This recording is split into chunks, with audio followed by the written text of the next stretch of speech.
muted in here. Just kidding. Is it working now? It was muted in 2 places. Whoops. Can you hear me now? Yes. No. The mug is like gigantic.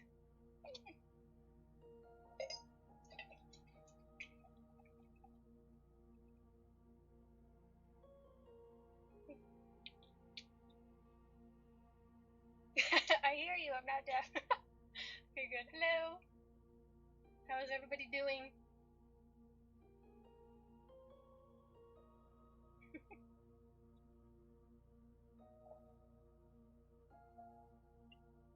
Once again, I bathed the last minute and ate the last minute, so I still have food. The sound is still kind of wonky. I need to turn the sensitivity up. Is that better? It sounds hollow. Okay, so you can turn it way up because I put a noise filter on. So this way? Yeah. It sounds funny, is what they're saying. Maybe the filter is kind of making it flat. Hold the mic down closer to you. Hold it towards you. Oh, you want to pull it this way? Yeah. Okay.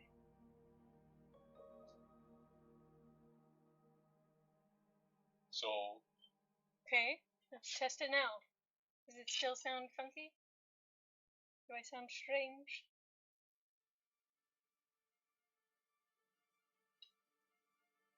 So, yeah, the filter just must be sounding weird. Okay, so the filter's not going to work for you then. Okay. Go ahead and turn it down a little bit. Go into your big little gear next to the... And go... Oops. You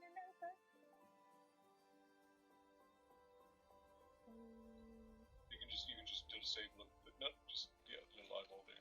Okay. Alright. Does it sound better now? I want to make sure we don't proceed with it sounding all weird.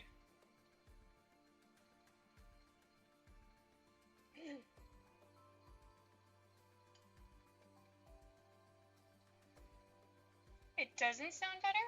What's going on? Okay, check to make sure you're on the right mic then. Go into settings again. Go into properties. Click on the default versus default. Now make sure that you are in, yeah. Okay. Is it working? Can I turn it? Yeah, it's up. It just must not be selecting the correct mic. Okay, now it's working. Okay, good. Very good, very good. We'll figure it out eventually, right? Okay, good. Try turning the filter back on. Okay. We're going to try the filter. Because for me, the filter got rid of all of the like extra noise and echo and Everett noise. So. Okay, how does that sound? Now we're cooking? Okay, good.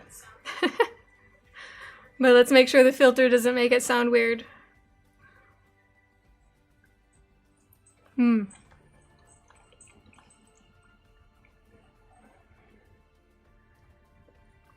So much better. Okay, good. Hey, boo-boo. Are you lusting after my food? Yeah. It must have switched to the headphone microphone. And that's what everyone was hearing. So yeah, with the filter and everything on, you sound crisp and clear, and it's okay. Good. It's very good. Very good. Very good. Cat wants my food. But yeah, I'll ask again. How is everybody doing? Is everybody doing good? Any fun news? I feel like it's been a while. It has been a while. Has been a while. And Erin is going on vacation.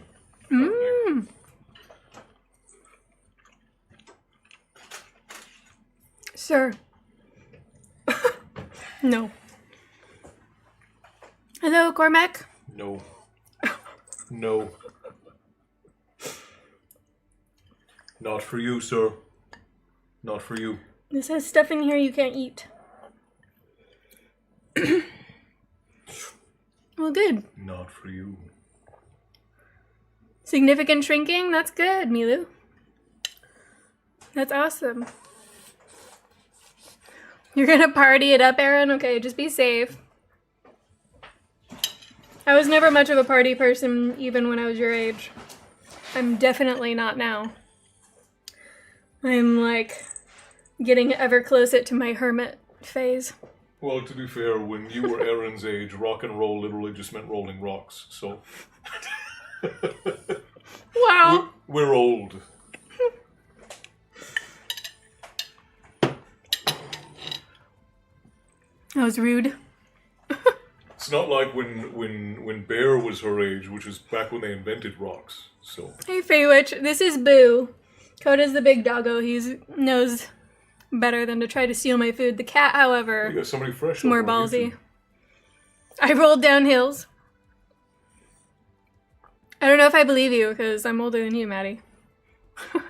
You got somebody fresh from YouTube. Somebody named Oh, Dylan. Dylan. Hello, Dylan. Good morning. Where are you at? It's evening here.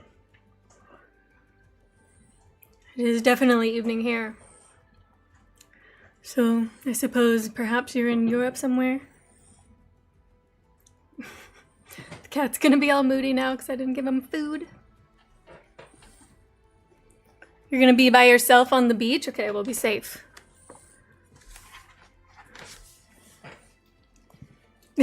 Poor Esther. Yeah. Esther did it all before we did. Kessel's brave from the other side of the world. Yeah, you know, he's kidding. It's funny. But hello, Esther. I hope you're doing well. Taking shots because you can't reach them. I mean, not yet. Maybe one day. You can take your shot. The 80s kids. We're effed. Yeah.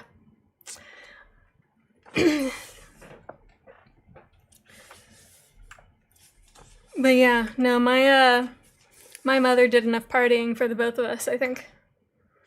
And she very much enjoyed the 80s because she was very young when she had me, so.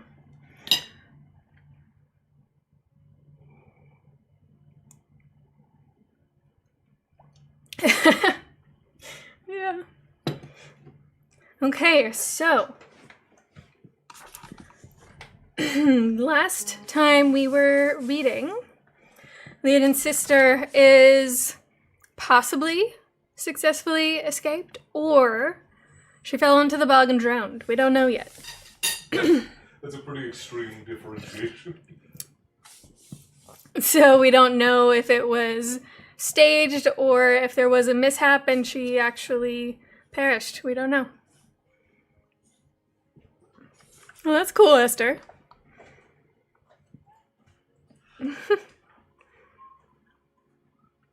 Let's find out. Yes, we will find out. So, in the aftermath, Leodin is... She called her brother Sean over to come pick her up, and she's on her way back to Seven Waters. And of course, Eamon is furious because everything happened on his property. And he already had a grudge against the Painted Man, so it has only proven to make things worse.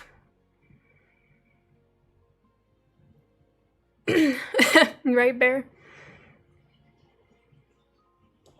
Okay, so we shall begin. Hopefully.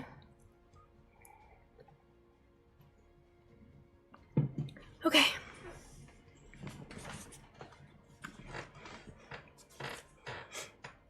It was to be a long secret, held through difficult times. Times that tested my will to the utmost, as I saw my mother's shrunken features and shadowed eyes, as I endured my father's tight-lipped silences. Winter came, and we were cooped up inside together more than we wished, helpless to solve one another's hurts, feeling the fabric of our family stretching and tearing apart, not knowing where to start to repair such damage. Sean and Liam argued behind closed doors. Liam spoke of vengeance. Sean now advised caution. Our strength should be held in reserve, he said, for the time when the Allies would combine in a final attack on Northwood's positions. Perhaps next summer, or if not, by autumn we would be ready. Why waste valuable men and arms pursuing the Painted Man? Besides, he was already beyond reach, so they said. Away to Gaul or even farther. Niamh was lost. No bloodletting was going to bring her back. It was an unusually restrained approach for my brother to take, and at length Liam was persuaded. We heard little from Aemon, but I knew he would not put aside the quest for vengeance. I had seen the look in his eyes that chilled the blood. There was death in that look, for one of them at least. I longed to return to the secret pool of the forest, which Connor had shown me. In those still waters I might find the answers I needed so desperately. I wanted to talk to Finbar, who seemed to know so much, and pass no judgments whatever, almost as if he were a creature of instinct, not troubled by notions of right and wrong. For my secret burdened me. I must protect my sister. I would not betray Bran. But because I could not tell what I believed to be the truth, a heavy toll was taken on others I loved, and I must live daily with their sorrow. There seemed no path to tread safe from guilt and regret. Hello, Frost. Welcome in. The sight is both a gift and a curse. It is at times like these that one needs it most, but it comes and goes as it chooses and cannot be summoned by an effort of will. I did try. I tried to see Niamh, where she was, how she was, and who she was with. I tried to touch Bran with my mind, but he was very far away, and it was only at the dark of the moon that I felt his presence. And it was dim, faint, the merest shadow of the bond I had with Sean, who had lain next to me 10 moons in our mother's womb. I thought Sean knew. He never said, but the knowledge was there in his behavior. Why else would he talk to his uncle and talk him out of revenge? Why else would he not announce to all and sundry my own link with the Painted Man? He knew or suspected, and he understood that I intended to keep my secret even from him. But he too saw our parents' grief, and he found it hard not to judge me, I think. Ghost Esther, Elsie, hello. I forgot that you had become a ghost. There was one reason to be glad and to look forward. Everyone fussed as it grew closer and closer to my time, and the child grew larger. Sean joked about my increasing girth, but was always there when I needed help with climbing a flight of stairs or negotiating rough track to the settlement. For all her weakness, my mother watched me with a healer's sharp eye, prescribing doses of various pungent teas and insisting that I rest after each afternoon. As the weather grew warmer with each spring and the first delicate leaves unfurled on the spreading beech trees. My father was worst of all, watching me to make sure I ate every mouthful put before me, interrogating me on how much I sleep, escorting me on the slightest venture out of doors in case I overtired myself. Mother laughed at him, in that gentle way she had, saying he'd been just the same with her, both times. Then he fell silent, doubtless remembering her copper-haired firstborn, the bonny girl who had danced through the woods in her white dress. Seven Waters was a tight-knit community for all the vast spread of our lands, and it was hard to avoid the gossip. I found what I heard alarming.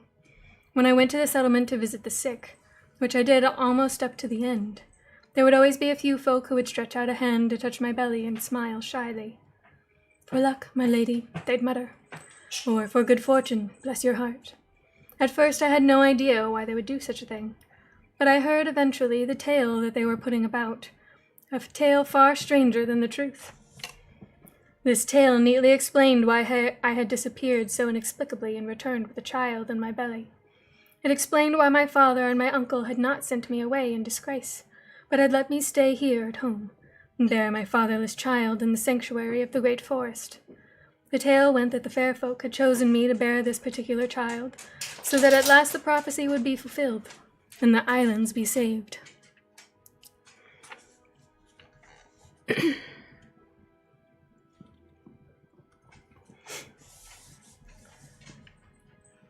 I don't know what's going on with my voice today. I sound weird to myself. I wonder if I sound weird to you.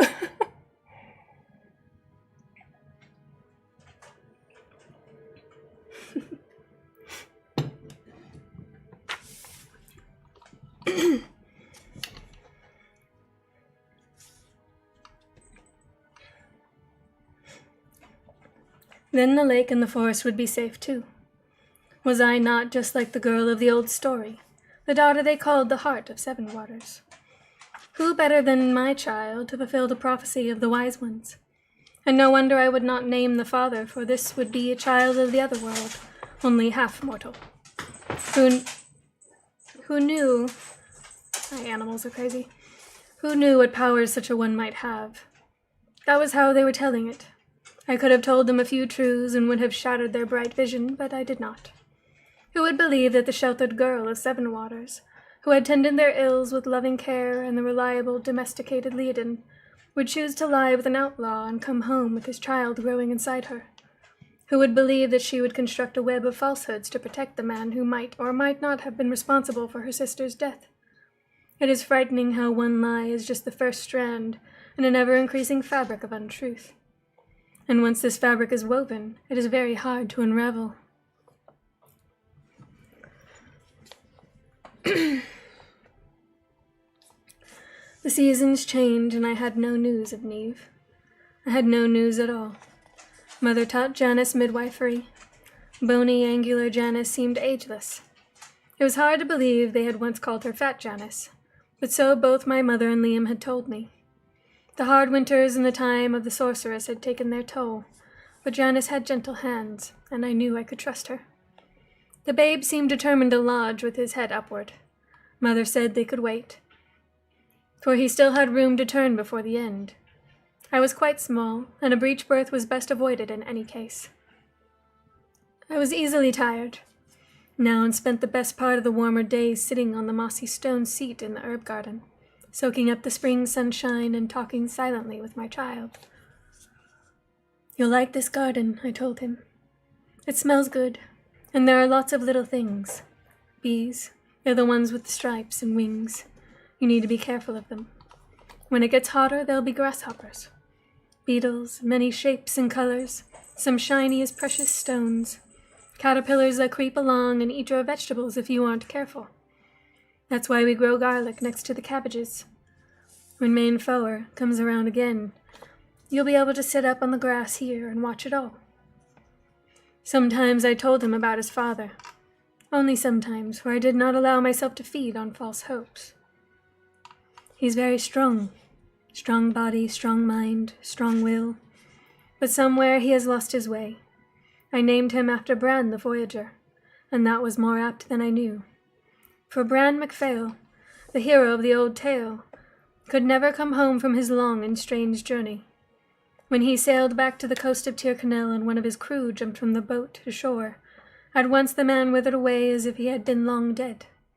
Perhaps that magical voyage had indeed taken hundreds of years, though Bran and his sailors thought they had been away only from one summer to the next.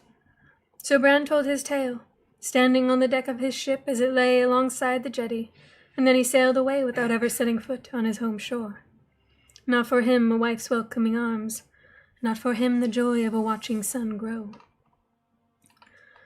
The child gave me a more purposeful kick. He had little room to move now. Maybe he was telling me something in the only way that he could. "All right," I told him, shifting uncomfortably on the stone bench.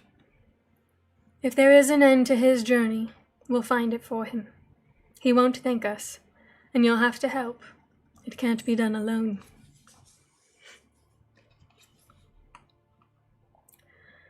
It was very close to my time. I felt quite ready. The spring flowers had emerged, pale daffodils, fairy chimes, and snowdrops, and there was a definite warmth in the air despite persistent drizzling rain. The cherry trees wore a delicate mantle of blossom. It seemed like a good time. My attention was turned inward. I was closely tuned to every small change in my body and scarcely aware of what happened outside it. I knew Sean was away from home. He had not told me where he was going. They turned the child around. It was almost too late to do it, and the process was uncomfortable but necessary for an easier and safer birth. After that, I told them to leave me alone, for it seemed to me it was time to give it into the hands of the goddess. A few days later, I sat in my chamber on the night when the moon was dark and looked into the flame of my candle. I had kept vigil through the lives of several such candles now. Each had its small wreath of powerful herbs, and the necklace of wolf's claws had encircled each, with the single black feather tucked under the leather strip. Perhaps it had helped protect him, and perhaps it had not.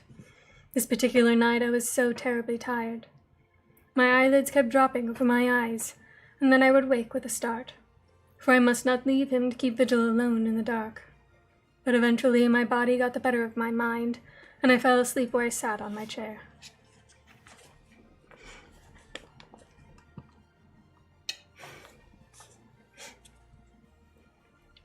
Hello, Pierre Punk. Yes, Juliette Maurier.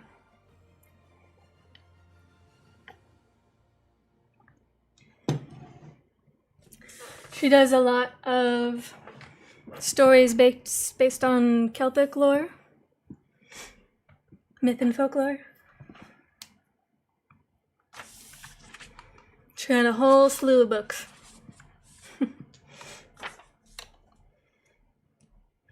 A sharp pain woke me, and when I got to my feet there was a gush of fluid down my legs.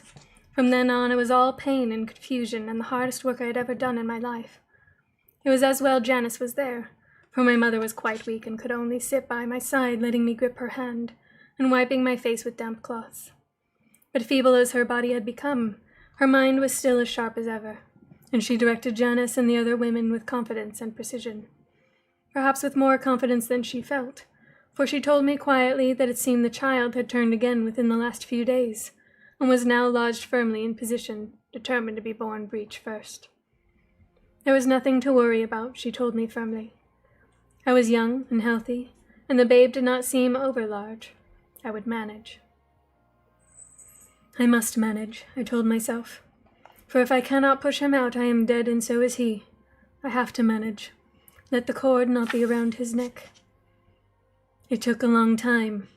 The candle burned on until dawn, sent pink and orange light through the narrow window into this chamber I had once shared with my sister.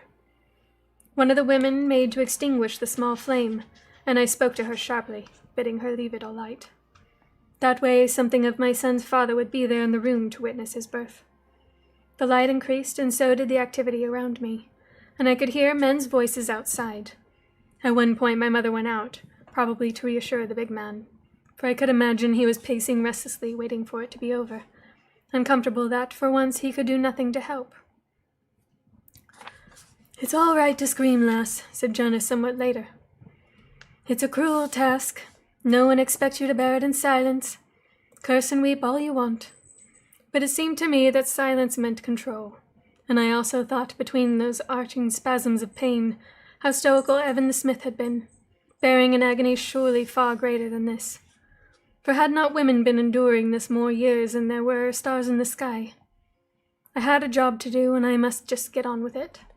At that point I imagined a small voice in my ear saying, "Good, that's the way."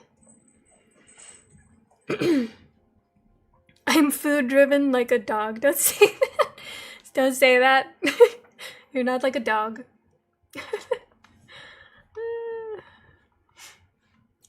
You've been looking to start the series? It is great. I really, really enjoy her stories, which is why I decided to share one with everybody, and then we moved on to book 2.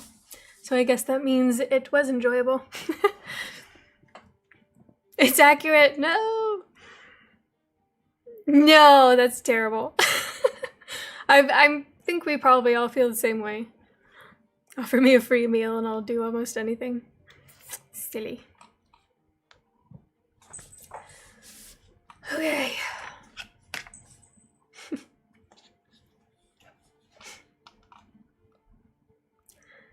Later, as the light faded to violet gray outside, and even Janice was starting to look exhausted, my mother had them make up another tea, and when I smelled it I raised my brows. For as well as the dittany and hyssop, there was calamint and another sharper scent I did not recognize. "I don't need this," I said crossly. "I can do this on my own." Mother smiled, and if she was worried she managed to hide it well. There was no sign of weariness on her neat, small features. She was pale, but these days she was always pale. "Dusk would be a good time of day for this child to be born," she said softly. The right time, I think. Don't forget that I am a healer, daughter. I scowled at her and drank, feeling another surge of pain flood through my body, and this time I could not keep quiet. This was different, stronger, more forceful, and there was an urge to push, an urge that could not be denied. After that it was quick, almost too quick. I made a lot more noise than I wanted to. My mother told me to stop pushing, but I couldn't. Someone was supporting my shoulders, and Janice was saying, "Good, good, that's it, lass." And there was one last wrenching, impossible effort, and all of a sudden, silence. "Quick," I heard Janice saying, and there was a flurry of movement. "Turn him upside down, that's it. Clear out his mouth. Good. Now." I was lying back, completely spent. But when I heard the first gasping wail of outrage from my son, I sat bolt upright, dashing the tears from my eyes as I reached out for him. Oh, and he was perfect. So tiny, so wrinkled and red-faced, but already with the cap of brown curls plastered to his small skull and the sticky, bloody residue of birth. He was my son and Bran's. Oh, how I wish you were here to see him, to see what a wonderful child we have made. "You're crying, lass," Janice said, scrubbing furtively at her own cheeks. "No need for tears. That's a fine wee boy you have there, smallish but strong. He can still bellow loud enough, even after such a long struggle. A little fighter, that one." There was a lot of cleaning up to do, as is the way with childbirth. They busied themselves around me as my son lay, a sweet warmth across my chest. He was quiet now, his small mouth already working in preparation for the breast, his tiny fingers clutched tight around one of mine. Don't let go. Mother had been strangely silent. I thought she must be exhausted from the long night and day, but when I looked, she was still there sitting by the bed, her gaze very thoughtful as she watched the child. The women finished their work and went off to a well-earned supper, and Mother told Janice to fetch herself some ale and food and take her time about returning. "And Janice, tell the big man he can come up, will you? Just for a little." When all were gone and the chamber was quiet, she spoke again. "Leiden." I was almost drifting off to sleep. The small fire warmed the room well, and a pleasant scent of lavender spread through the air. They were burning the dried flowers for the healing properties. "I'm not sure how to say this, but it must be said. Leiden, I think I could put a name to this child's father." "What?" "Hush, hush. Lie down again, you'll frighten him." "I may be wrong. We should wait until your father gets here. There's a very strong likeness, and Red did tell me.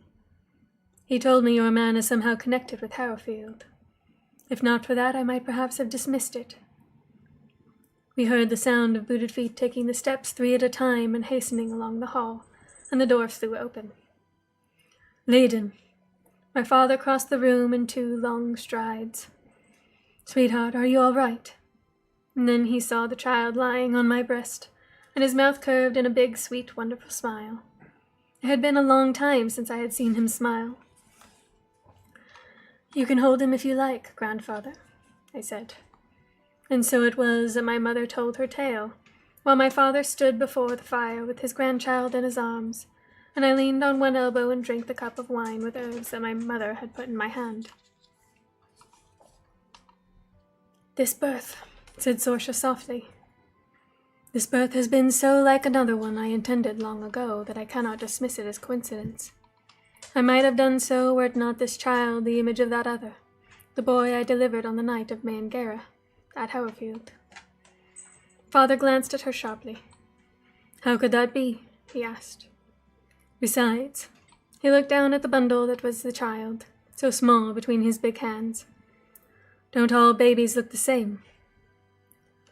"I believe I am right," said my mother. "And I think you will come to agree with me. The labor and birth followed just the same pattern. The child determined to be born breech first. The long labor, the difficult delivery. Leiden is younger and stronger than Marjorie was, and a lot more determined, so she needed less help. But it was the same." "All breech births are difficult," I said, my heart thumping. "Who was that child?" But Mother did not answer me. "Look at the babe," she said to Ubden. "Look at his curling brown hair and his grey eyes. Look at the set of his jaw and the shape of his brow. There is the seed of John's face in those features, red and wrinkled as they are. You cannot tell me you don't see it red."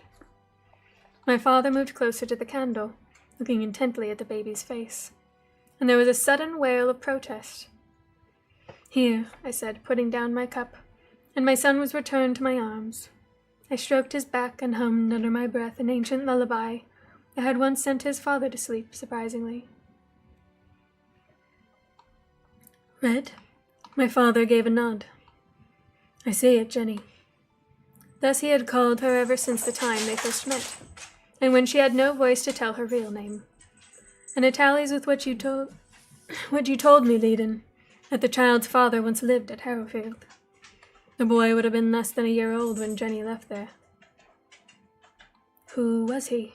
I asked cautiously, adding up quickly in my head and wondering if Bran could indeed be less than 21.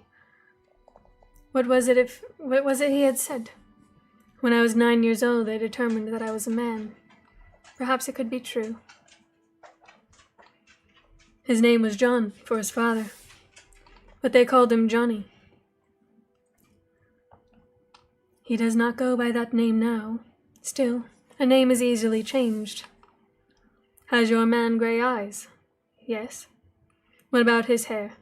The child had brown curling hair just like your son's. I felt a slow blush creep over my face, and I was glad they could not see into my thoughts. "That would be right," I said after a little. "Is he a Briton?" my father asked. "If so, I can understand your reluctance to reveal his identity. But you should not forget my own origins. I have done well enough here." "I can't say, but it is possible. Can you tell me the story, please?" My father frowned slightly. "Your mother's very tired. Then you tell it, please, father." He sat down on the other side of the bed. It was dark outside now. "I had 2 loyal friends at Harrowfield. There was Ben, my young foster brother, a man quick with the sword and quicker still with his wit. And there was John. John was my close kinsman, my guide and sounding board, my companion in every endeavor. He was a man to whom you could tell any secret. He was a man you would trust your life. John wed a girl from the south. Marjorie was her name. There was a deep love between them. They lost one child, and it seemed to us they might lose this one, too. But your mother was there, and so, after a long night, he was born safely.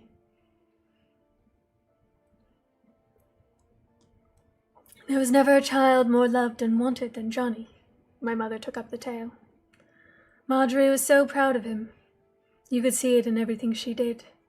She was always carrying him against her shoulder, talking to him, singing to him.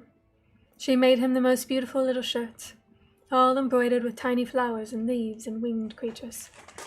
John was a reticent sort of man, but he was devoted to the 2 of them. Did something happen? I cannot see how the cherished infant you speak of could have become the man who fathered my child. He is not a man who was raised in love, that much I know. John died, said my father heavily. He was killed, crushed in a rock fall while watching over Jenny. It was Northwood's doing. That was a terrible thing, and Marjorie took the loss hard. But when I left Harrowfield, she was doing her best to raise the child alone. In my brother's household, they would have been well protected. John's son would have grown into a fine man, Sorsha said, looking at me intently. A fine, good man. I nodded, feeling tears break the back of my eyes. My father got up. "We're tiring you," he said. "You must sleep. You must both sleep. You've done well, the 2 of you, my strong women." And as they turned to leave, he said to me quietly, "If my grandson is also John's grandson, that fills me with content, daughter. John would be glad of it. I would give much to see this child's father. I hope one day I will." But I only nodded, and then Janice came back with food for me, and I discovered I was extremely hungry. "Wait till your milk comes in," Janice said wryly, settling by the fire with her tankard of ale. "You'll eat like a horse, then." Later I fell asleep with the babe at my breast, and in the window the candle burned steadily on into another night.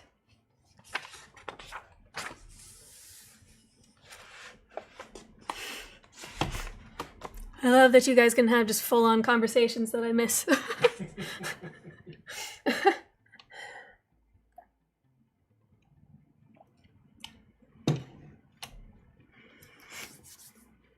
That was the end of chapter 10. Wasn't so bad. Let's see how long this next one is.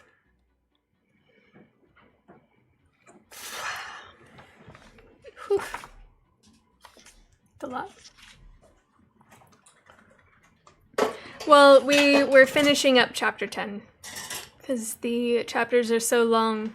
We had ended at a place that it was a break in the chapter. We will probably end up doing the same for this one because it is quite long. We'll see. Once everyone starts going to bed, then I'll stop, you know? Huh? Just forgetting about your kid? I got it. I tried, but you came back anyways. Wow. No. Your poor child. Maddie says hi, Everett. Come here. What? Come here.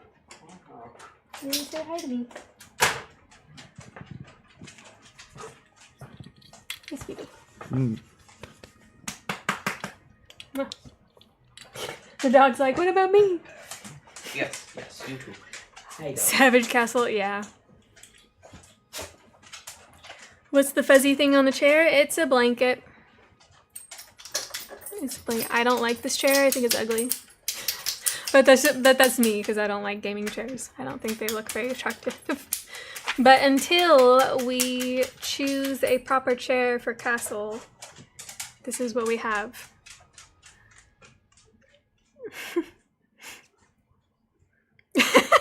It was savage, yeah. I usually don't, well, I'll tease my son sometimes, and I can be quite brutal, but, you know, not always. I should go to bed, but I won't if we keep reading.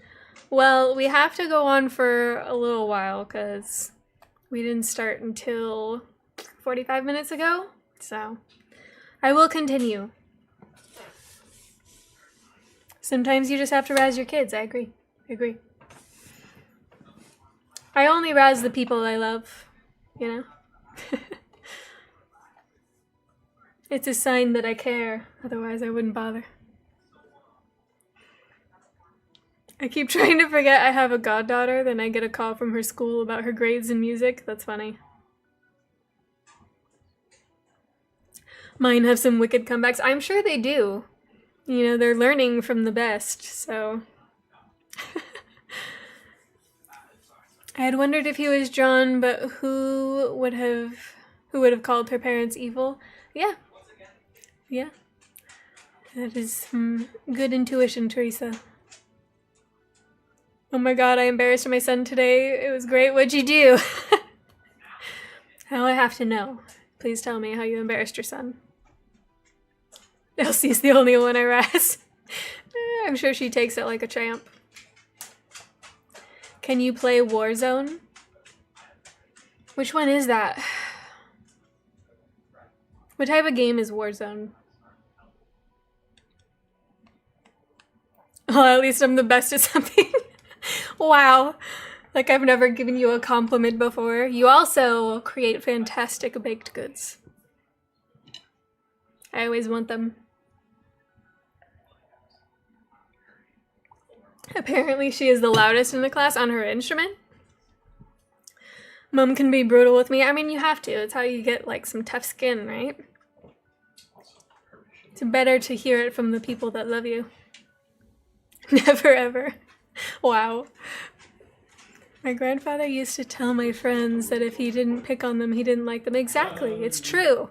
Because if you don't care, you don't take the time and energy to say anything. Play some Delta game. Yeah, make Maddie hungry hour. Yeah. I still have a little bit of this. My mother made it. She wanted me to come over and grab some, and she called it Frito taco pie. It's interesting. Doesn't taste bad. It's just not, I don't normally buy the junky chips, so very salty to me. I'm not very good at razzing or banter. I'm really sensitive and I feel bad about what I perceive to be mean. Oh, I see, Fey Witch. I see.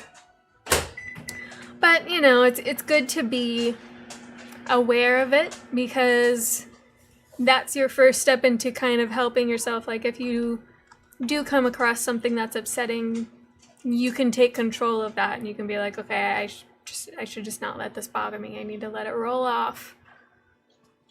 Sometimes I'm sassy with people, but not many. Okay, well, that's fine. We think we like sassy here. We love sassy. I mean, I grew up in the country with old world Irish folk, so... Right, Bethany? Like, some of my aunts are more savage than like the most extreme comedian you've ever heard. Yeah, definitely allowed to be sassy here. As long as you're not like trying to be mean, we're totally fine with the sassy. Yeah, if we go too far, it's okay to say something and be like, yeah, it's like crossing my boundaries, you know? She picks up too much for me and she's not mine. That's funny, Maddie. Does she talk a lot too? I'm not sassy, Elsie's sassy. Oh. I see. It's my favorite pastime. Yeah. Takes a sassy pose. There you go.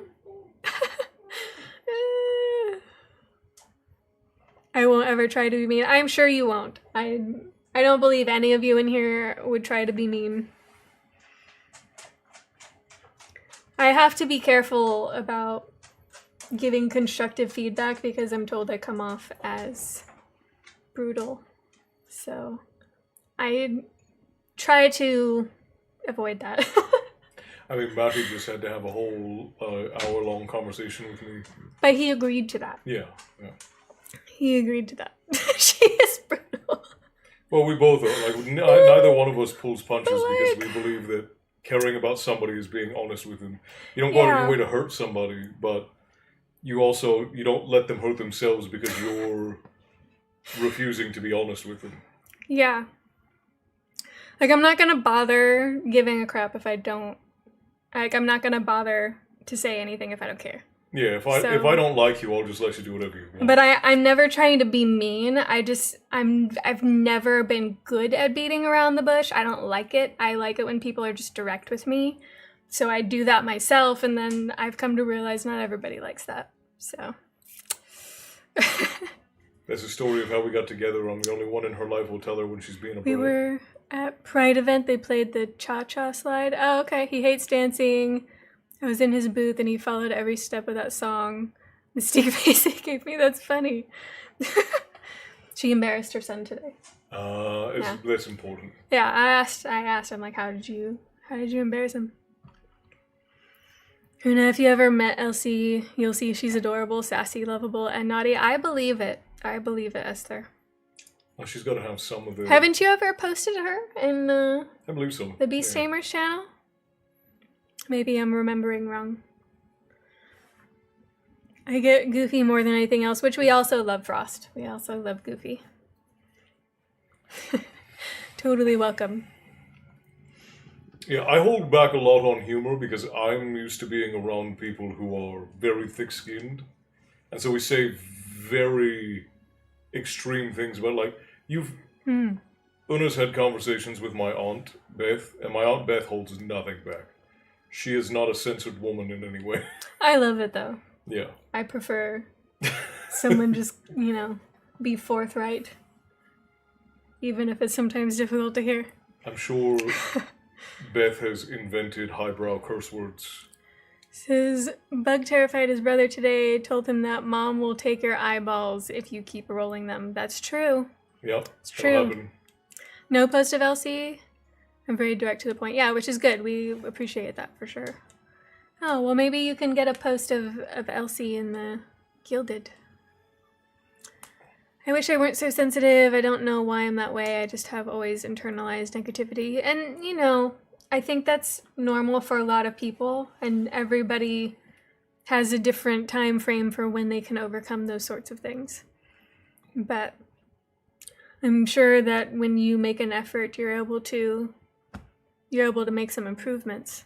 So you just gotta keep at it. It helps to be around people who can say negative things to you that they don't mean to be as insults. Like they don't like it helps to be around people who can say negative things to you that they're not trying to hurt you.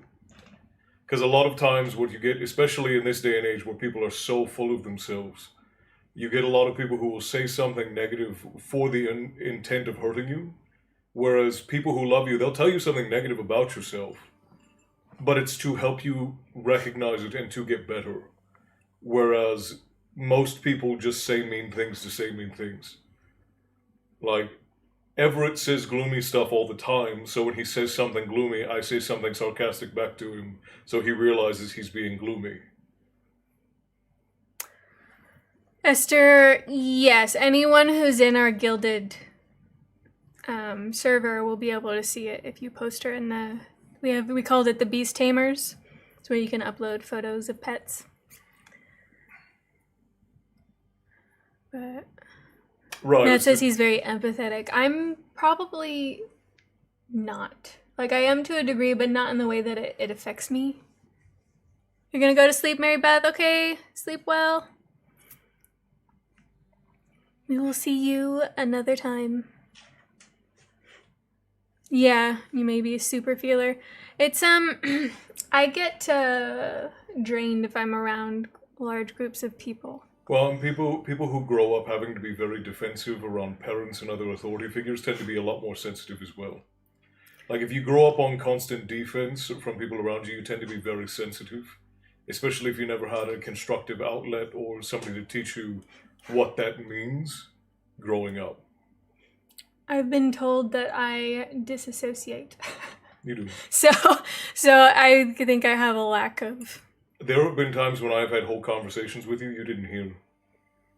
Because you were, like, just zoned out in whatever My you were dad doing. used to say it's like I'm talking to a wall. Because we got in arguments all the time. And I wasn't a bad kid or anything. It was just our personalities, I guess. I was stubborn and he was type A and I'm not, so we'd clash. And then if he was getting on my case about something, I'd just... Absolutely never, Destiny, because I care about you and your family. So Stop calling me out. Absolutely never. Yeah, I mean, well, sometimes he'll start talking to me when I'm focused on something, and I've learned to tune stuff out. Until you get my attention, I've learned to tune stuff out. Because there's just always stuff going on. Like, growing up, my younger siblings were much younger than me, and I just have to, like, tune those things out. Or my mom would make noise, my dad would make noise. Well, and you know, Bear, you're very tough, but you're also a very sensitive guy. Like, you are constantly on the lookout for how everybody else is feeling in the guild and how everybody else is doing. And when everybody else isn't doing well, you get upset about it, and you want to check on everybody. So yeah, I mean, that makes sense.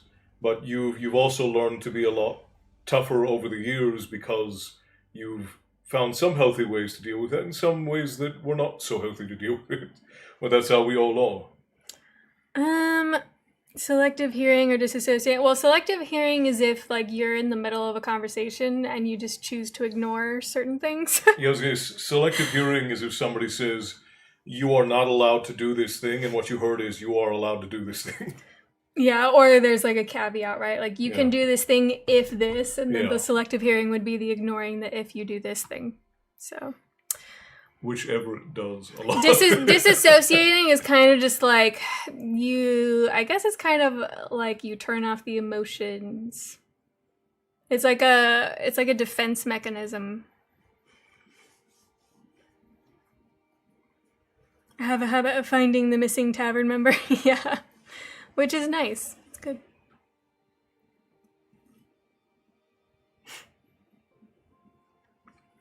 So children, yeah, exactly. But yeah, I've been I've always leaned more towards the logical side than the emotional side, so my emotional intelligence is probably not very high. I don't want to know what the number is, but I can be honest, it's probably not very high. I'm good at chaos management, which is super, super important, especially when you have 3 boys, right? Especially 3 crazy boys. If nothing else, my father hardened me, but as you say, I always look out for others, which is good. It's very good. There are a few family members who thought I was deaf for a few years because if there was a movie on, my focus was so intense that it was like nothing existed but the movie. That's pretty impressive. Yeah. See, I grew up in such chaos, especially after I left my grandfather's house, that I had to be so aware of everything that was going on all the time, that if there's any noise, like I have 3 hours a night where I'm dead to the world, all the rest of the time I'm hyper aware of everything that's going on. I'm kind of like that. I just don't listen. Capitan said the emotional range of a teaspoon. Your emotional intelligence is a 10. Out of what? Out of 100. Yep. But your intelligence is in the 99th percentile, so I'll take it. Just be warned. You know, if you ever ask me to be honest about my opinions, don't ask if you don't want to know. Speaking of missing tavern members, has anyone seen 10 Kids Tenny? I haven't for a while, but she's been working. yeah, Marina's been working a lot, and then she had some family things she had to deal with. Yeah. I think the last time we saw her was probably before the break. She's probably not used to us being back yet, but I can message her and see if she's all right.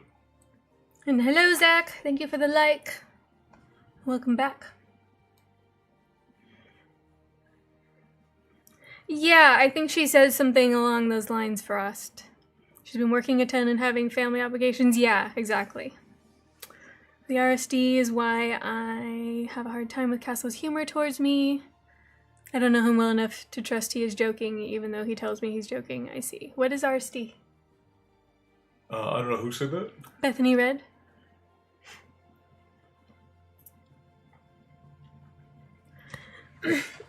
So, in general, it's safe to assume that I'm joking. I take very little seriously when I'm in conversation, to a point that she gets irritated by it. Like, I am chronically unserious unless I'm clearly talking about something serious, Yeah. and even then, I might interlude it with a joke. Yeah, sometimes I have to be like, can we not make jokes for like 10 minutes?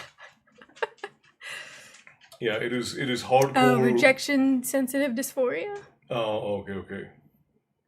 Yeah, just in general, you can pretty much assume that I'm joking. And if you need to clarify, you can ask, and I'll tell you whether or not I am. My parents are very emotional people. And I think I'd get exhausted, so I was doggedly determined not to be an emotional person. If that makes sense. And then if I had friends that were emotional, I would just kind of be like, stop, just don't be like that. Like, just make the choice not to be like that. But it doesn't always work that way for people. That was a hard lesson for me. I'm just like, why do you let this thing bother you? Like, just don't. But it doesn't work that way for everyone. Well, Involuntary sensitivity is a major oversimplification. I haven't really heard about that. Reject sensitive dysphoria.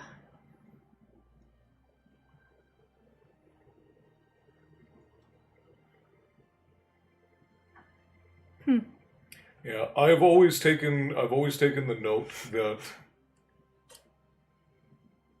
I treat everyone in my life the same way, and I try not to be disrespectful, and I try to give everybody the same amount of dignity. But I don't know. When I've been sick through most of my life, and I always felt worse when people treated me differently. So You're rubbing off on Captain. what was she saying? She said, oh my god, I made a horrible joke the other day to one of Lucas's friends. His dad passed away last year, and I made a joke that we were both in the Dead Dads Club. Yeah. It went over wonderfully. That's quality, though. That's a good one. But you have to know your audience. Which is, I'm one to talk. I'm terrible about that sometimes. I make an effort, okay? I am trying to make an effort there. But if I say something that is upsetting, please go ahead and just say so. I have RSD also. I'm so sorry to the other people who struggle with that. It's not fun. I see Fey Witch. Yeah, wow. I couldn't, like... I don't know. I guess I could remember when I was younger feeling overly sensitive to people because my parents had high expectations, you know? But, yeah, it's just different for everybody. I kind of just got to the point where I was like, I need to overcome that because I don't like... I had this thing, especially as I became a teenager, where I didn't want to be weak, if that makes sense. So I did everything possible to just avoid having a weakness because I didn't like... my parents are very good at pushing the right buttons, you know? So I'm like, well, if I just have no weaknesses, then it won't be a problem, right? I don't have anything against my parents at all. They've done a lot for me. I appreciate them. Hello, Gunnar. Welcome in. There's a lady on TikTok who does dark humor.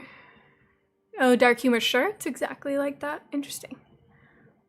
No, Milu, it's freezing. Is your phone still acting up? Oh no, that's so sad. He laughed at it, then politely told me he wasn't quite ready to join the club yet. Oh, it's terrible. I worry how I come off. I always worry. Yeah, I don't.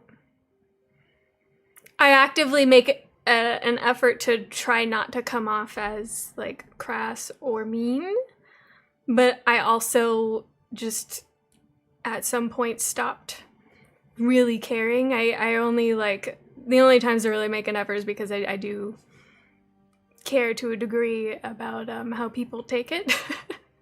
But I'm not bothered, if that makes sense. I don't know how to explain it. Again, emotional intelligence. It's a little.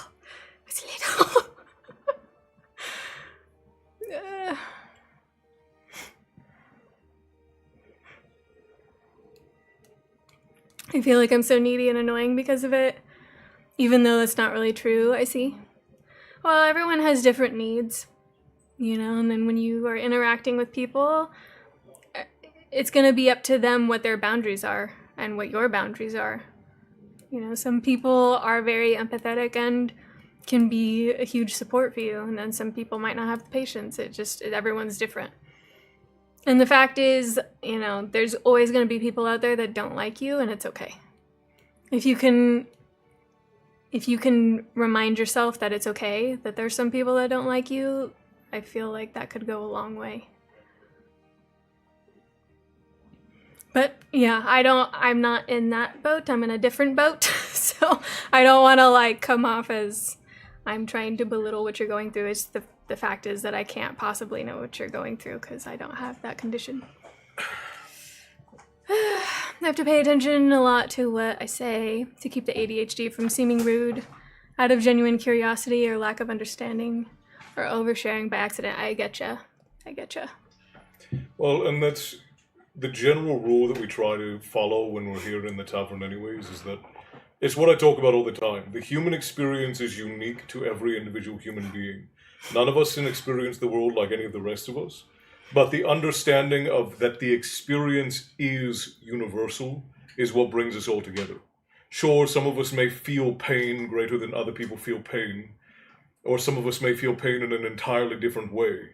But what needs to be understood is that we all feel pain. Stop focusing on the differentiation and come together on the understanding, because we can never truly understand what each individual person goes through, because you would literally have to be their unique set of wiring and chemicals, and you will never be that.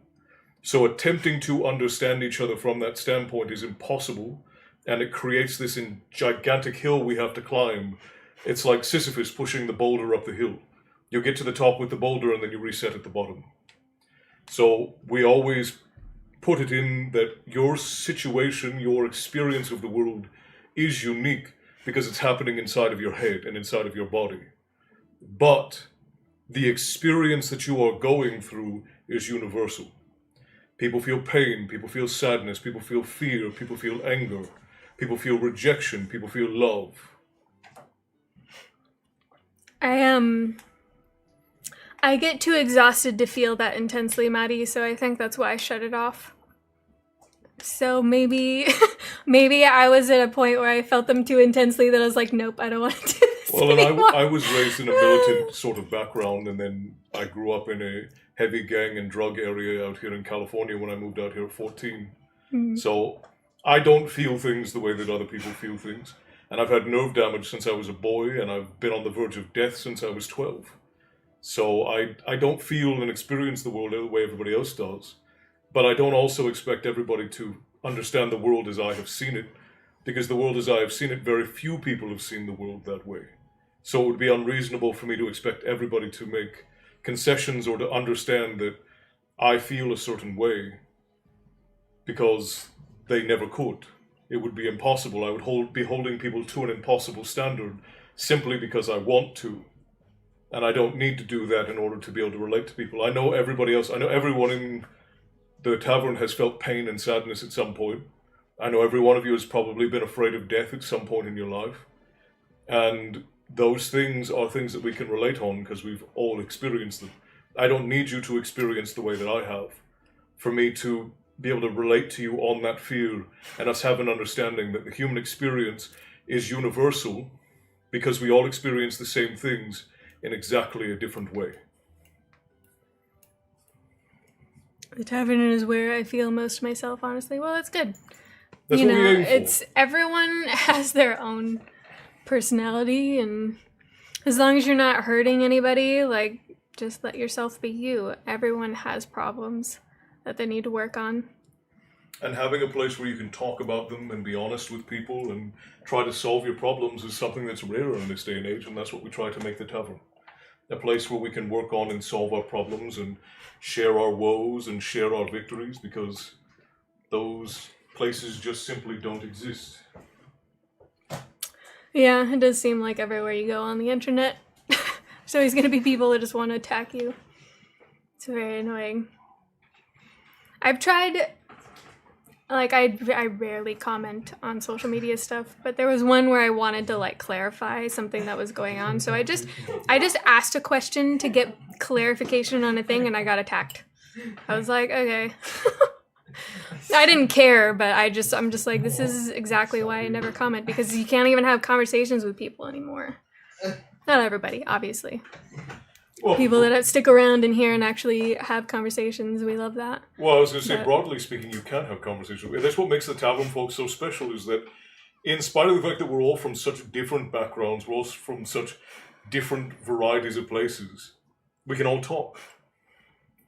Thank you, Lynn, and welcome. And you don't get that as often out in the world. People I are did so... on Mama Tot's page once. She came to my defense, but wow, people got mad. Yeah. There's just always people that I think want to be mad. The internet has kind of opened up an easy way for people to just let out the nastiness inside them. When really there must be something going on and they don't have a healthy way of handling it, is all. Well, and we used to collaborate with a lot more creators. Yeah. And we kind of stopped because it's a minefield. You don't know why people are doing these things, and I just don't trust a lot of these. Because the thing about humanity is that we're all narcissistic in a way. Mm-hmm. But the more attention people get, the more it reveals exactly how narcissistic you are. And some people, when they get attention, they'll do anything to keep it. And like, I burned an entire account down to defend a young man who was falsely accused of something that he had evidence he didn't do, and his whole life almost got ruined, and it was only me and a couple of other creators that stood up for him. But I burned down an entire account that I was making good money off of to do that. Yep. Thank you, Kimberly. Welcome. But there are some people who will do absolutely anything to get more attention. Captain, I just didn't respond at all. I don't respond to people that decide to be an asshole. I'm just like, all right, I'm moving on.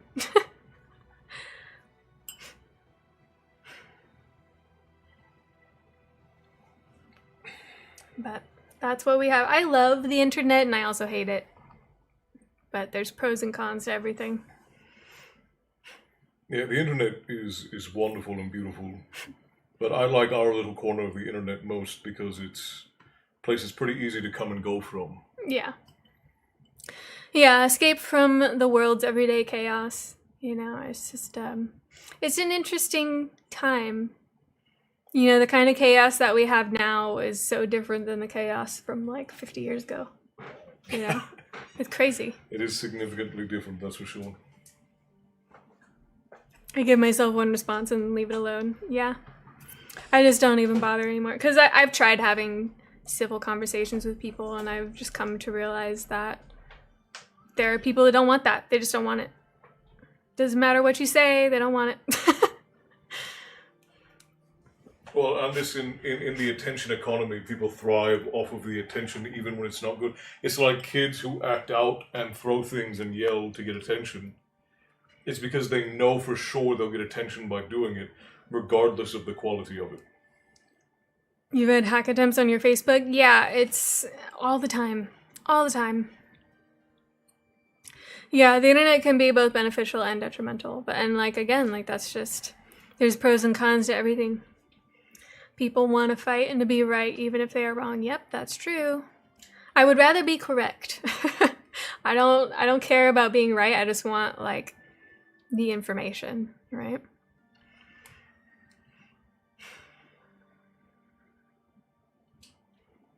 Well, there you go. For us, 15 seconds is a reasonable amount of time. Usually if there's humor content, sometimes I'll reading the comments and the humor content stuff, but otherwise I don't. Negative attention is still attention, but I don't know why people love that. I mean, my little sister was kind of like that when she was little. She's also very type A, and she would do nice things like clean something because she liked the praise for it, but then when she wasn't getting attention from me, she would do something negative because then I'd have to give her attention. Well, and we've talked about which this. Is normal for kids, though, Yeah. I think. We've talked about this before with what I used to do. I used to make all kinds of dark jokes, and I used to do drama content. And it's not like I was trying to start drama, but I would do the kind of content that was elicited to draw laughs at the expense of somebody else. And I would challenge people on stuff when they were wrong. And whether or not it's drama in the sense that it's just senseless drama, or it's drama in the pure sense of the word, it was still drama content. Milu, you do not need a 48.5-inch resin axolot. No, you don't need that. Maybe a plushie. You know? Yeah, a giant plush. Resin axolotl that's big. That's very big. That's a lot of axolotl. That's an axolotl of axolotl. Yeah.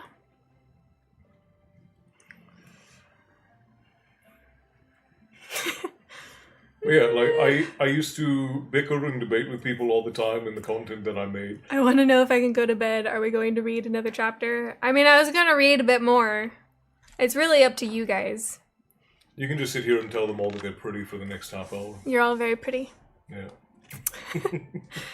I really want my berry emojis. Yeah, do it. Yeah, sometimes the comments are more entertaining. Some people are really funny.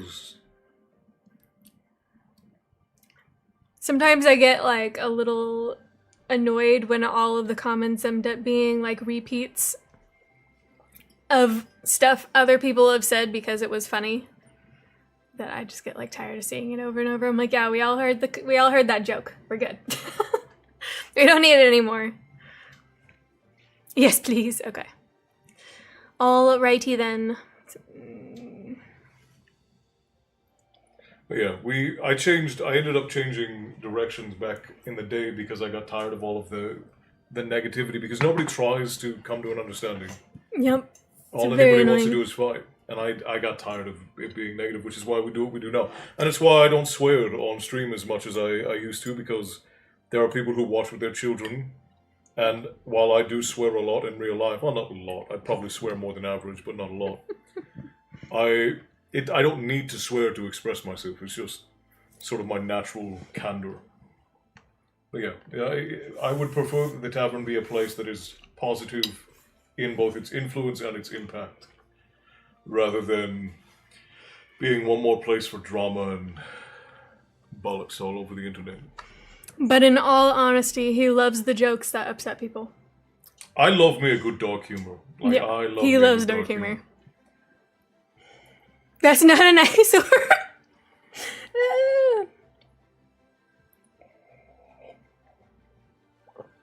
Good on you, Esther. Yeah, I just feel like drama's not worth it. It's 100% not necessary. Tanner is also tattled on anyone that uses the word stupid in any context. That's funny. I used to say, well, sometimes I still say it, but I used to say that's garbage. And my ex-husband hated it when I used that word. I'm like, what's wrong with garbage? Like, it's just my opinion. I'm not being like overly intense with my crassness. I'm just like, I think that's garbage. I try not to swear on stream. Yeah, it's good. I don't watch anything if somebody curses a lot. I just think it's trashy. Sorry if you're like that.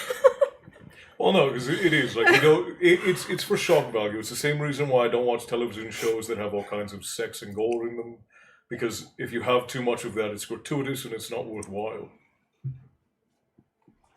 Yeah, and we agree, Whimsy Willow. We just don't want to have people avoid the content because they don't want their kids to be subject to it. We want this to be very open and accessible for people, that's all. Yeah, and I don't particularly care if other people swear. I just, like I said, there are plenty of places on the internet where you can find that. I try to make this a place where that doesn't have to happen. He's as thick as the bowl of cold custard. That's funny. I like it when people can be creative with their insults. It's good. I prefer Old English insults, and I try to get Everett to swear at his friends in Old English. Yeah. Because I think that's funnier. I think it's funnier if you swear at people in, like, proper Old English, like the Queen's English. Yeah. Yeah, call people cobbleswamp, that's funny. I mean, I will say, like, even when I was younger, I was kind of a snob, more of a snob. I know, I caught myself. More of a snob. And I would tell my friends, I'm like, swearing is for the uncultured and illiterate. Because they can't come up with something more creative to say. But whoever's made the comment about swearing up is the responsibility of parents, I would 100% agree with you. Parents should definitely monitor what their children watch. I want what I do to be safe for families to watch together. That's why we make the decision that we do. I hope you chafe and don't have powder. That's good. I think I would probably lean more on the have the day you deserve. Like maybe the universe will make sure they get their comeuppance. My favorite passive aggressive is I love that for you. Yeah. It's kind of Valley Girl though. Yeah, that's why I like it. Because it's unexpected out of me. Yeah. I love that for you.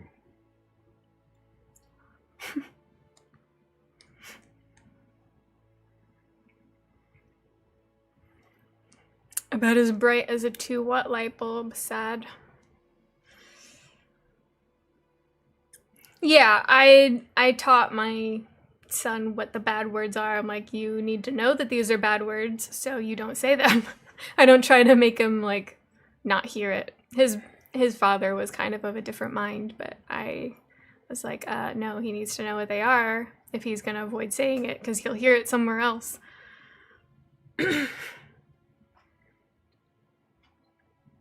One of my favorite ones that Everett and I exchanged the other day was... Bethany is like, she really wants to go to bed, so I need to read at least a little bit. So she Tell can people get to their sleep. mother was a hamster and their father smelled of elderberries. Yeah. The one that Everett and I exchanged the other day was To an imbecile, philosophy looks like gibberish. I like that one a lot too. Sometimes it is. Yeah.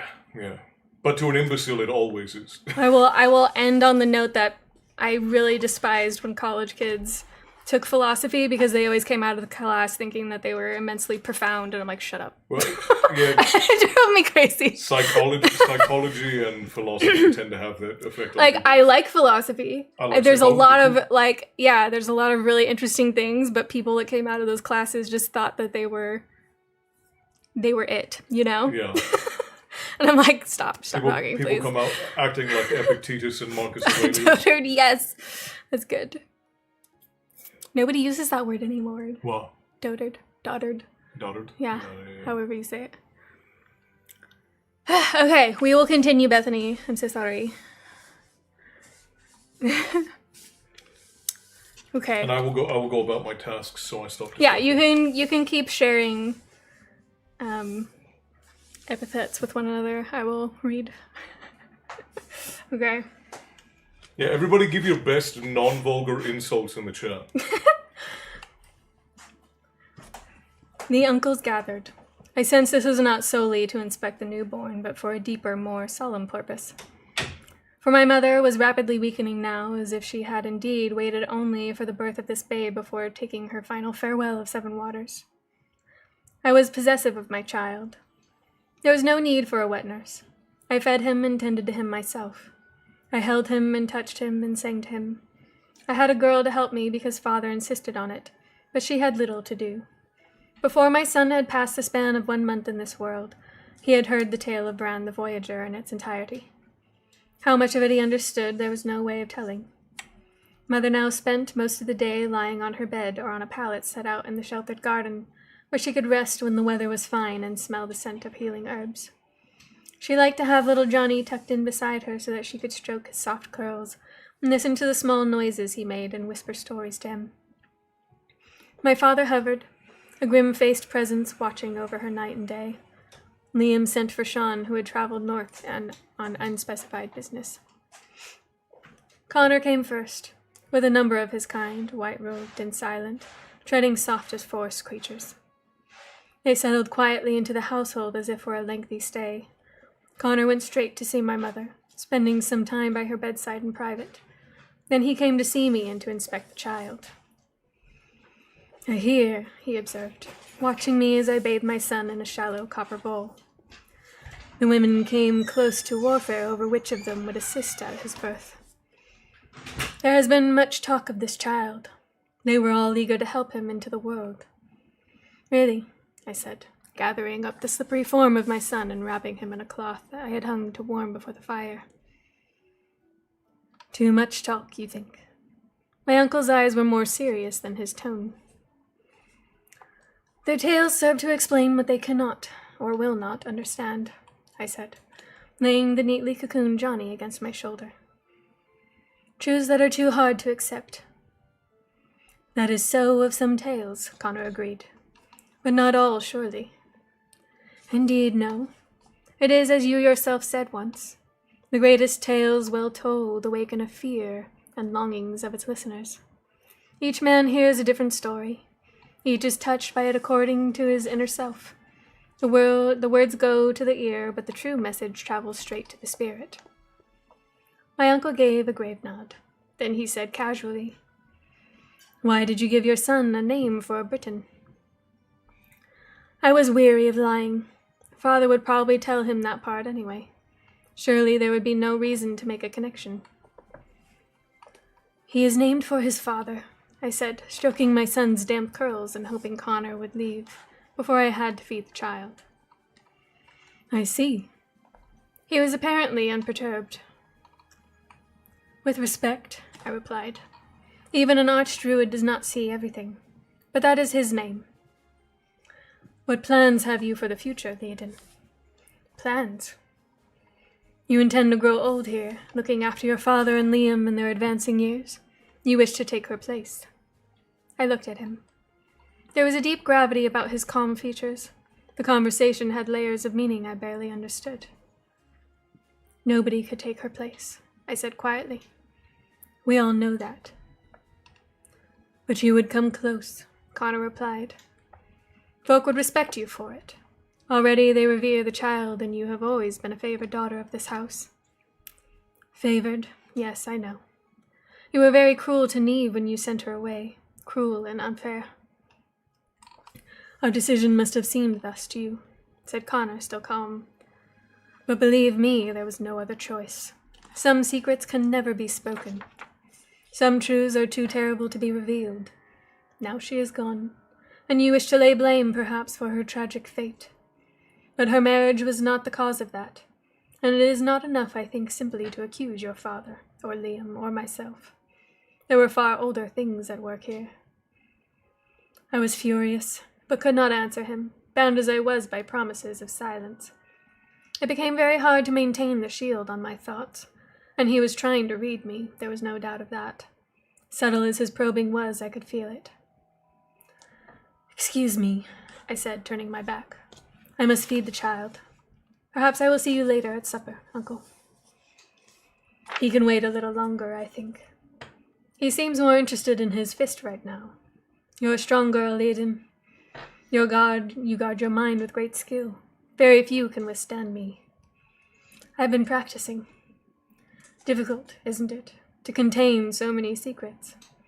I have a suggestion for you, something to think about. I said nothing. Your abilities are quite significant. Already you have advanced mental control and an excellent grasp of logic and argument. Then there are your gifts, which you have barely begun to exercise. Wait until the boy is a little older, weaned from the breast perhaps, able to walk, a year maybe. Then come to join us in the Nemetons and bring him with you. We could use and develop your skills. You will be wasted in the domestic scene, able as you are. And Johnny, who knows what he might become with the right training? What they say about him could be no more than the truth. I turned to face him, gazing straight into his deep, wise eyes. You made Neve's choice for her, and it was wrong. More wrong than you will ever know. Perhaps you seek to replace Kjarn, an apt pupil. A great loss to you, I imagine. But you will not order my future as you did my sister's. Johnny and I make our own choices. We need no guidance. He seemed unoffended, despite my blunt speech, as if this were exactly what he had expected. Do not make up your mind so quickly, he said. The offer remains open. The child should stay in the forest. Whatever you decide, do not forget that. A few days later, another uncle arrived in a style all his own. Despite the talking bird on his shoulder and the 3 seamen who accompanied him, and the comely young woman by his side, Podrick still managed to make his way right to the edge of the settlement without Liam's sentries detecting his presence. Liam was quite put out, but the joy of reunion after so long soon wiped away any other feelings. Podrick's weathered skin and twinkling blue eyes, his dimpled smile and long plait of sun-bleached brown hair, drew the women's eyes, for all his 36 years. His female companion made brows rise and tongues wag, for she was much his junior, and her skin was the delicate golden brown of peppermint tea, and her black hair was fuzzy as sheep's wool and braided in a neat, tight rose. She wore colored glass beads, white and green and red, and her dark feet were bare under a striped robe. Podrick introduced her as Samara, but he did not clarify if she was his wife or his sweetheart or merely his shipmate. Samara did not talk. She flashed her white teeth in a grin that reminded me painfully of gulls. For still, even now, there had been no word. My sister had indeed vanished, and her rescuers with her, as surely as if they had walked off the edge of the world. There was only one person I thought might help me, and that was the uncle who was not there. I did not know if he would come, not even to bid his sister a last farewell. Finbar was a creature of the margins, poised delicately between one world and the other. In all the long years since he had walked away from Seven Waters into the night, not once had he come back. Not for the funeral rites of his 2 brothers, Diarmid and Cormac, both slain in the last great battle for the islands. Not for my birth and Sean's, not for Neve's, not for the day his father died and Liam became Lord of Seven Waters. Probably he would not come now, for he could see Sorsha. and talk to her with no need to be present by her. Such was his bond with his sister. But I wished that he would come, for I had many questions for him. If I could just know if Neve and Bran were safe, then I might bid my mother farewell with a lighter burden on my conscience. For if my lies had not won freedom for my sister, if my silence had not protected the man who had risked his life to help me, then I might as well have told my family the truth all along and let that be an end of it. The house was full, and yet there was a profound quiet over Seven Waters, as if even the woodland creatures hushed their voices, awaiting my mother's passing. At dinner things were a little livelier. We were a strange, ill-assorted company, the Druids calm and dignified, speaking quietly and eating sparingly, the seamen demonstrating a healthy capacity for our good food, and particularly our fine ale, and keeping up a flow of banter that made the serving women blush and giggle at their work. At the head of the table sat the uncles, Liam serious as ever, with a weariness about his features that was something new. Connor on his right, thoughtful in his white robe, and on the left the irreplaceable Podrick and his lovely, silent companion. Podrick did most of the talking. He had many adventures to recount, and we listened appreciatively, for his stories of distant lands and the strange folk who dwelt in them took our minds off the sadness that had fallen over our household. Sean had not yet returned. Father no longer sat with us for meals. I think he feared to lose even a moment of Mother's remaining time. As for Sorsha herself, she had accepted long ago that this spring would be her last in this life. But I could see that she was not at ease. There was one burden that she was unable to put down. I wrestled with myself in silence, sitting by her bedside one afternoon with her delicate hand in mine, and my father standing in the shadows watching her. Red. Her voice was very soft. She was saving what strength she had, using her healer's knowledge to buy her a little more precious time. I'm here, Jenny. It won't be very long now. Her words were little more than a sigh. Are they all here? My father was unable to speak. Sean is not yet returned, Mother. My own voice wobbled dangerously. All of your brothers are here, all but Finbar. He will come. Sean must be home by dusk tomorrow. Tell him, Leiden. There was a certainty in her words that silenced me. There was no point in saying you may have longer than that. She knew. My father came to kneel by the bed, to place his big hand over hers.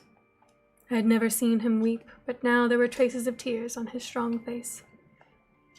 Dear heart, Sorsha said, looking up at him, her green eyes huge in her tiny shadowed face. It is not forever. I will still be here, somewhere in the forest, and whatever my bodily form may be, I will always hold you close. I made to get up and leave them alone, but Mother said, Not yet, Leiden. I must speak to you both together. It won't take long. She was very tired. Her skin had a pallid sheen and her breathing was labored. Neither of us bid her save her breath and rest. None of the family ever told Sorsha what to do. There have been secrets, she said, closing her eyes briefly. The old magic is at work here. The old sorcery that closed its evil hand on us once before. It tries to divide us, to destroy what has been so well guarded here at Seven Waters. Perhaps not all secrets can be told, but I want to say to you, daughter, that whatever happens, we trust you. You will always choose your own path, and to some your choices will seem wrong. But I know you will follow the way of the old truths wherever you go. I see this in you, and in Sean. I have faith in you, Leiden. She looked up at Father again. We both have faith in you. Yubdan waited a moment before he spoke, and I wondered if, for the first time in her life, she had read him wrong. But what he said was, Your mother's right, sweetheart. Why else have I let you make your choices all along? Now go, Leiden, Mother whispered. Try to speak to your brother. He should hasten home. I went down across the fields to the margin of the forest, for the house was full of sorrow and I needed trees and open air. I wanted a clear head and an uncluttered mind, not only to try to reach my brother, but to make a difficult decision. Sorsha was dying. She deserved the truth. If I told her, I must tell my father as well.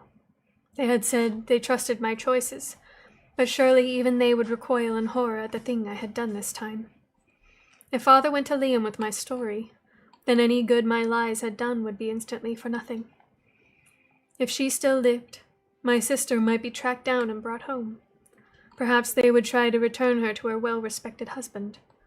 Then the whole truth would come out, and the alliance would be shattered. As for the painted man, Aemon would hunt him down and exterminate him like some feral creature in the night. And without him, his men would go back to the dispossessed fugitive lives they had known before he had gave them names and a purpose and a gift of self-respect.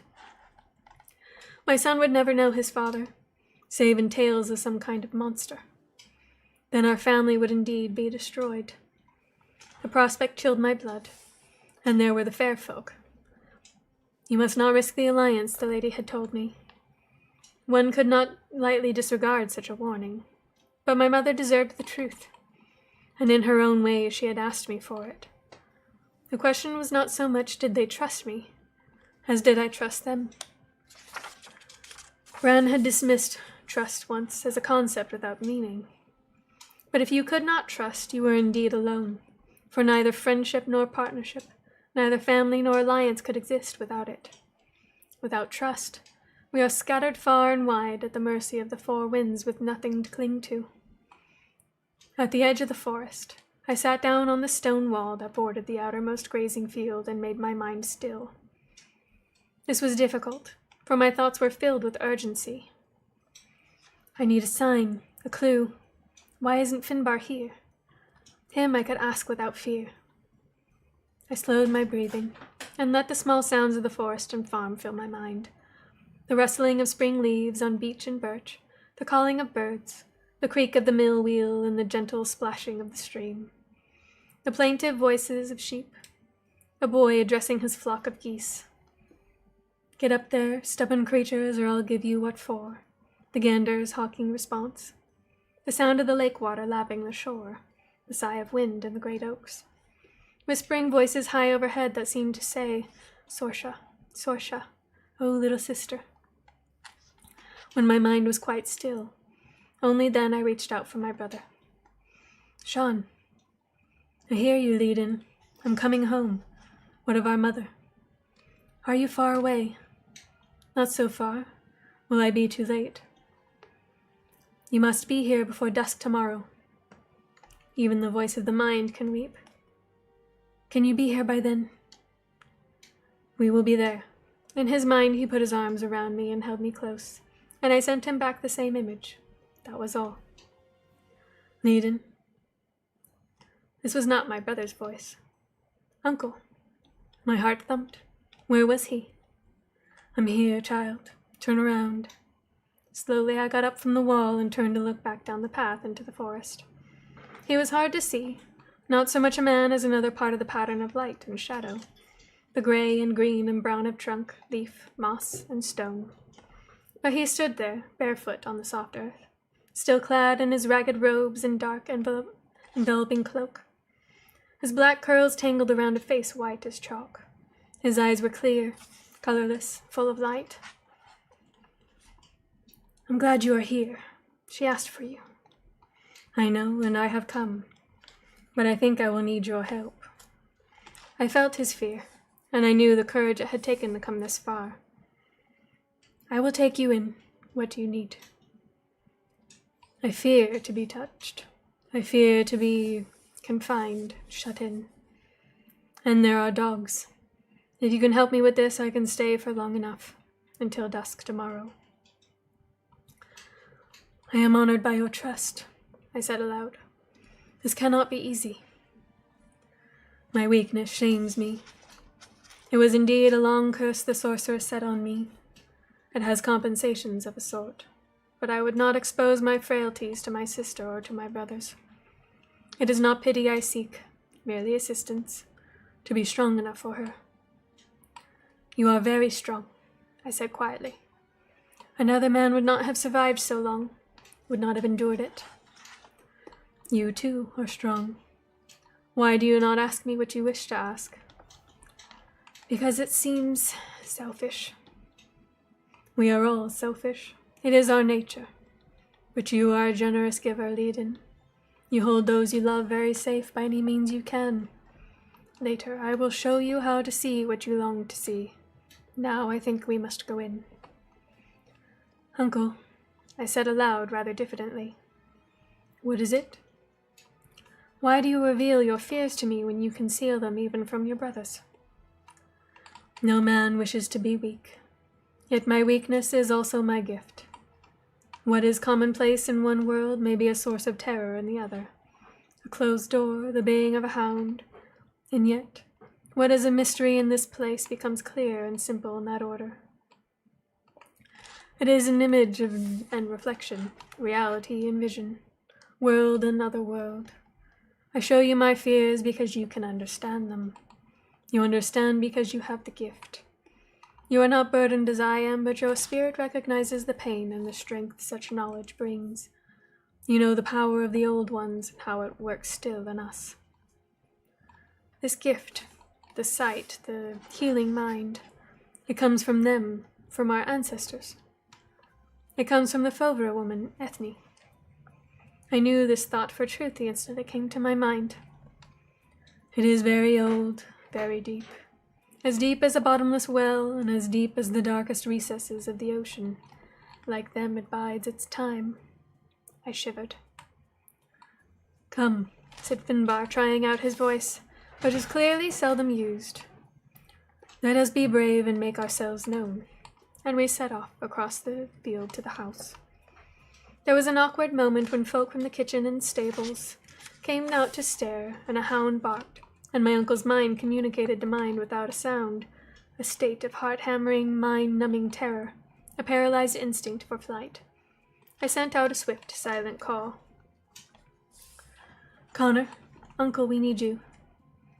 Folk were muttering, whispering as we approached.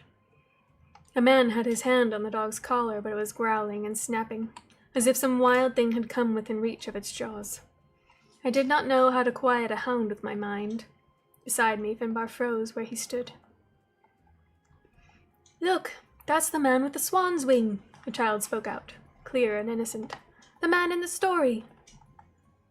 The very same, and my own brother. A calm, authoritative voice spoke from the kitchen doorway, and out stepped my Uncle Connor, looking as if this sort of thing were an everyday occurrence. Away off to your work. There will be more visitors here before tomorrow night. Lord Liam would be displeased to see you idle. The crowd dispersed. The dog was led away, straining against the hold on its collar. The moment was over. In my own breast I could feel Finbar's breathing as it quietened, his heartbeat as it slowed. The next night and day would indeed be an ordeal for him. Come, said Connor quietly. You want to see her straight away? I'll take you. I'll talk to Liam, I said. There are arrangements to be made. Then I must go to my son. He'll be hungry. I will see about the dogs. Will you be all right? Thank you, Leiden. Later perhaps you will show me your son.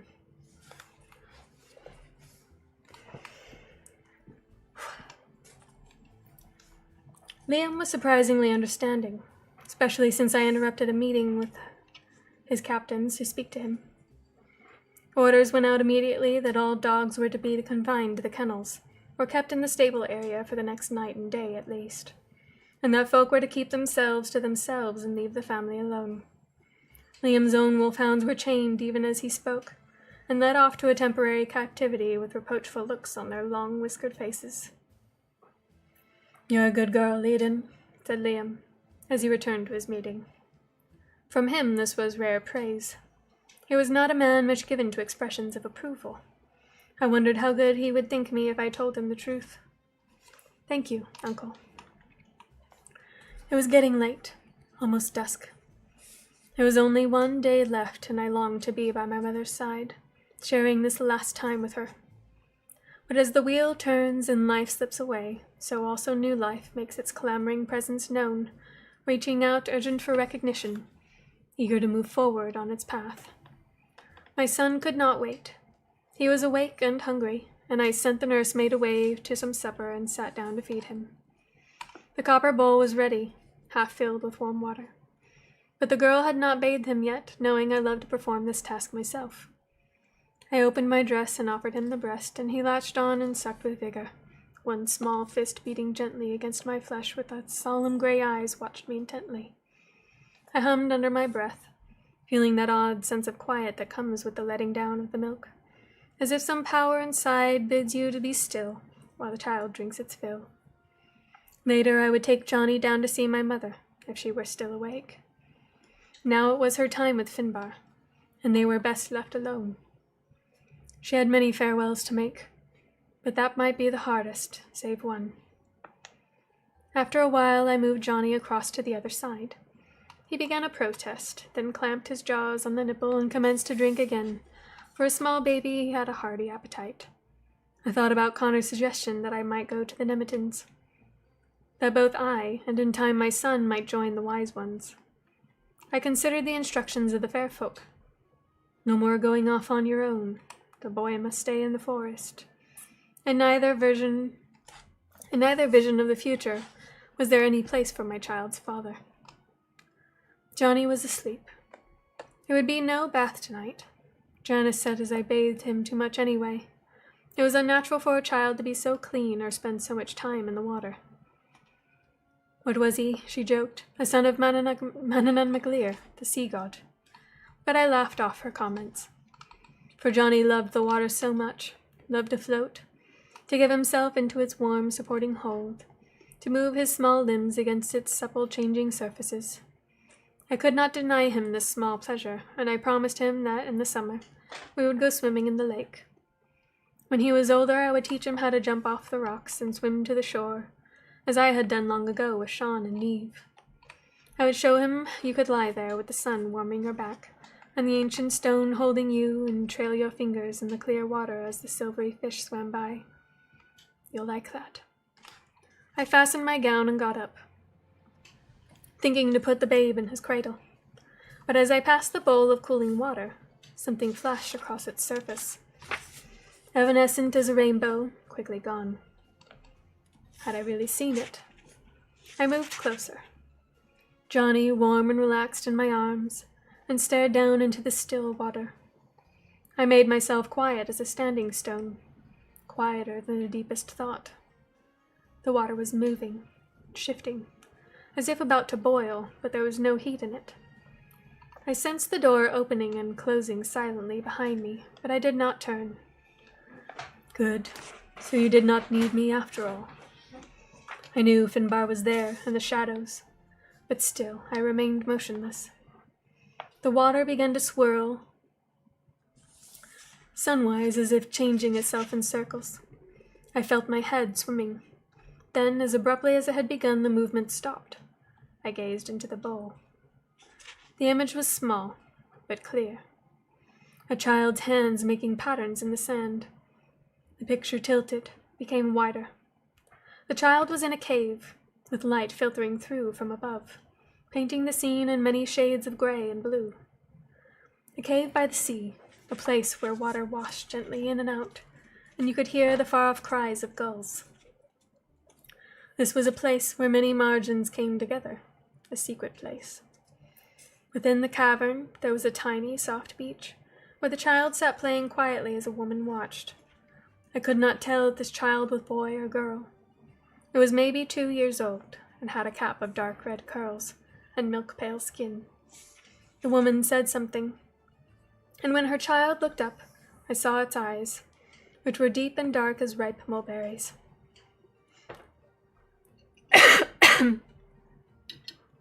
Sorry.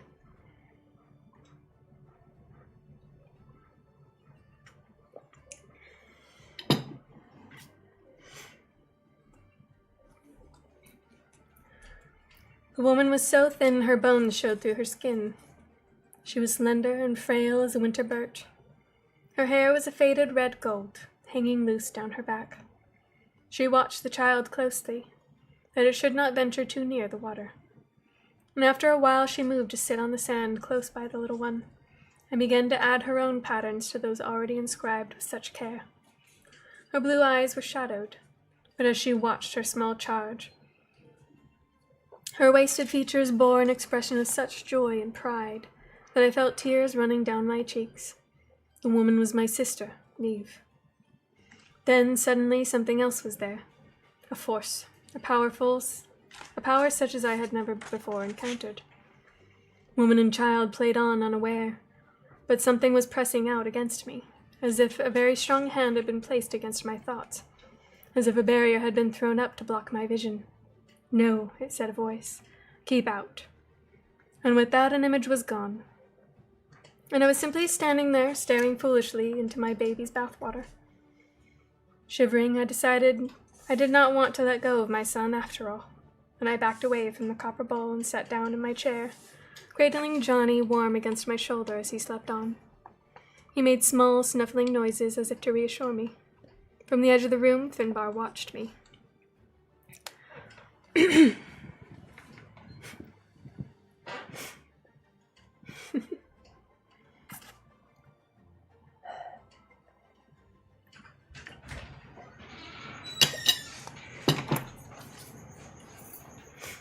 Hello, is that Nadil? Nimnaka? Welcome in. We are reading Son of Shadows by Julia Marie. This is the funnest stream time. I don't even know what you guys are talking about anymore. I've missed everything. You guys are goofballs.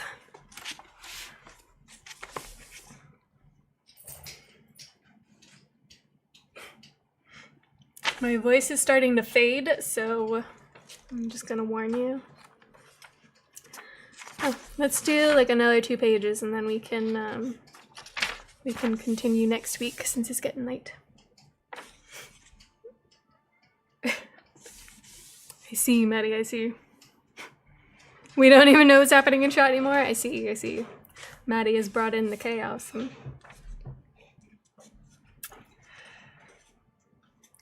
Did you see? I asked him. I did not see as you did, but you keep your mind open to me, and so I witnessed your vision. He did not use the inner voice, but spoke aloud in the soft, hesitant way he had, as if he must practice this little used skill now he was among men again. What was that? It was like an iron fist pushing me away, like the barrier put up by a sorcerer to keep prying eyes away from his secrets. The old tales tell of such invisible walls. Indeed, this may be a vision best concealed from Connor, I think. I had thought it would be another, whom you would most wish to see, not your sister. The two are linked. What I see of the one tells me of the other, for now. But this vision was not of the present. It could not be. That was her child. I read it in her eyes. It must be a vision of what is to come. Or a vision of how you wish it might be. That's cruel, I said, choking back my tears. The sight is cruel. This you know already. Will you look again? I don't know. I don't know if I want to see. You're not a very good liar. So I put Johnny in his bed, and covered him with the many-colored quilt I had made, and went back to look once more. Finbar made no attempt to direct me, but his silent presence gave me strength. For a little I thought there would be nothing. The water seemed to cloud and go dark, but there was no movement.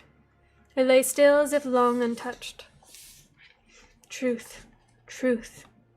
I held these words in my mind, and worked to keep out all others. Truth, trust.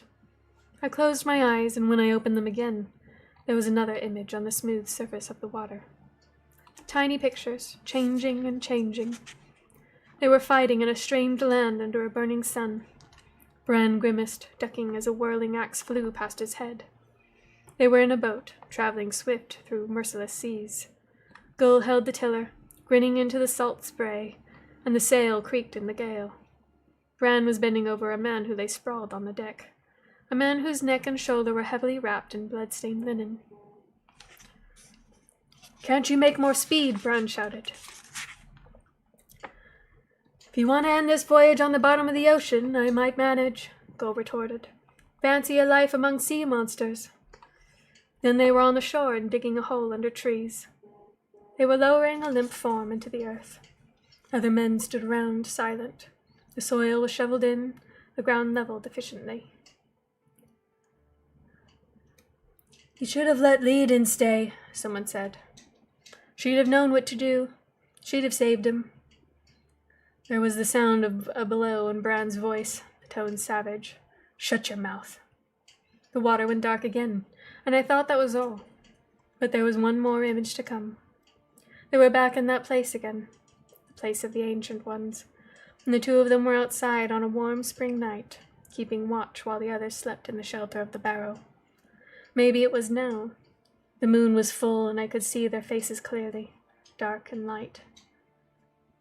"You were unfair," Gull spoke without emphasis. "What Otter said. That was no more than the truth. You should never have let her go." "Don't presume to offer me advice," Bran snapped.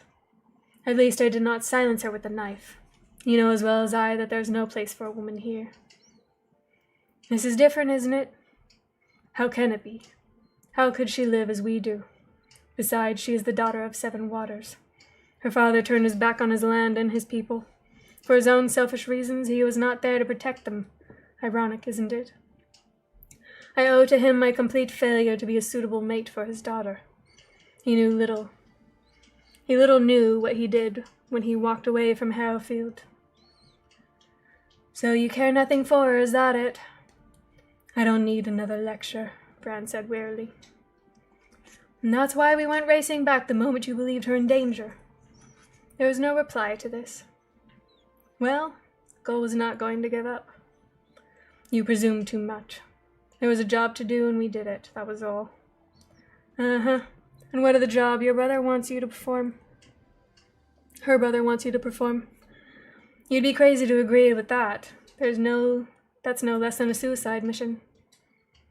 "It would be a challenge, certainly, but not beyond me." They were quiet for a while. "You're fooling yourself if you think you've put this behind you," Gull said eventually. "I don't wish you to speak of these things again," said Bran repressively. "There was nothing between me and the girl. She was meddlesome and sharp-tongued enough, and I was glad to see the last of her." Gull said nothing, but I saw the flash of his white teeth in the darkness, and then the image was gone. My knees felt weak, and I stumbled to my chair, knowing I was crying and hardly caring if my uncle saw it. "As I said, you will not keep this man at 7 waters, and yet you plan a future here for your child without knowing it. You see Johnny with his grandfather learning to plant trees. You see yourself teaching your son to swim in the lake of 7 waters. You see the child slipping into the kitchen for one of Janice's hotcakes, as we all did when we were growing up. And the world was so full of adventures there was barely time to fit them into the day.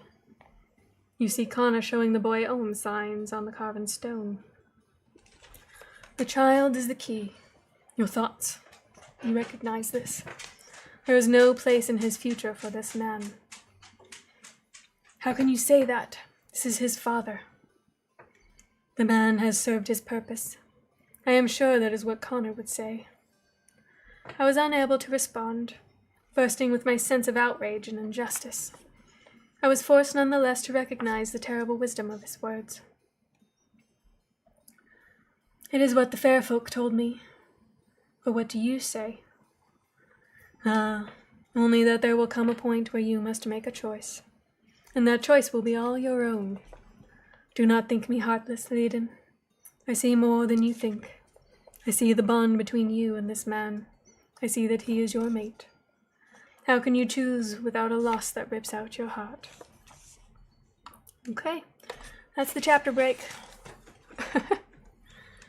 I need to just try to get on earlier so you guys aren't fading when we're getting through these long chapters.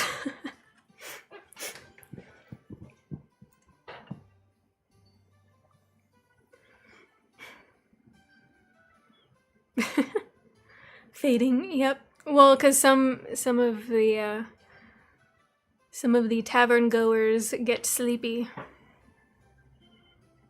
I'm sure you're not fading, Maddie. I'm not worried about you. I just woke up. I fell asleep. Yeah, see? See? Yeah, Maddie does not fade. Yeah, it's almost 1 a.m. for Capitan. Nighttime is when I'm more awake. Yeah, same here. Yep, it's late for everybody. I know you guys need to get some sleep. Good night, Bethany. I'm glad you were able to make it until we were ending. Maddie is eternally awake. Well, that's not healthy. You are very welcome, Bear. We should all be surprised I'm still awake. I am surprised you're still awake. It's quite amazing, actually. You're welcome, Milu. Thank you for hanging out. 10:46 for you. You are welcome, Frost. It's always good to see you.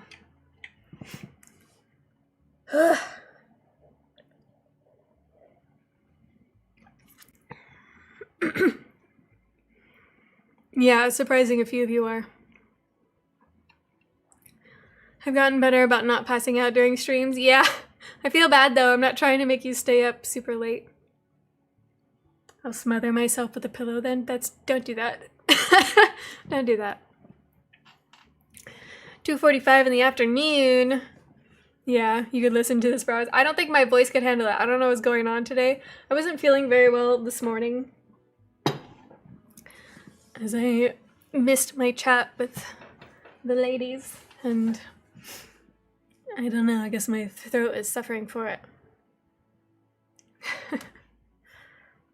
No one is forcing anyone to do anything. Well, that's good. I'm influencing you to stay up later, though. You can't really deny that. Destiny awake? Time for D&D. Yeah.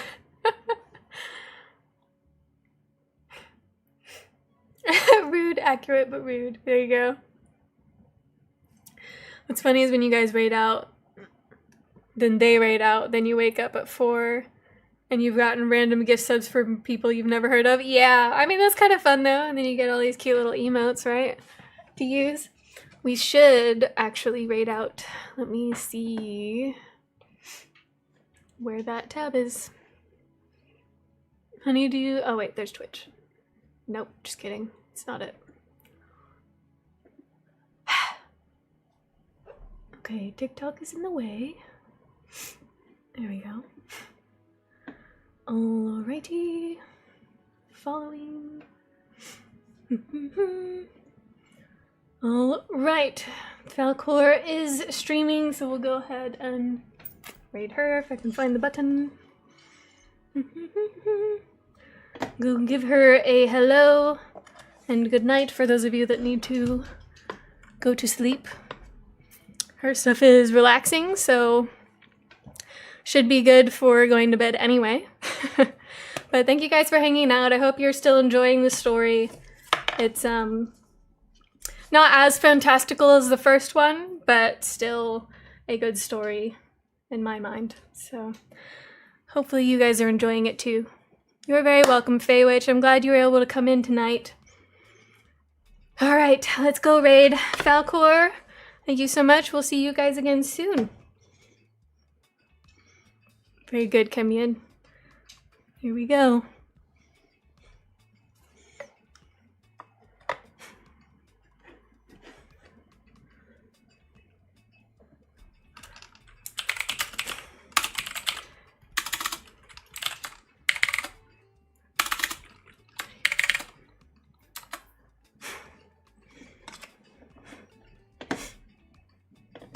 I can't hear anything though, so I don't know what she's saying. Or she's not in there yet, but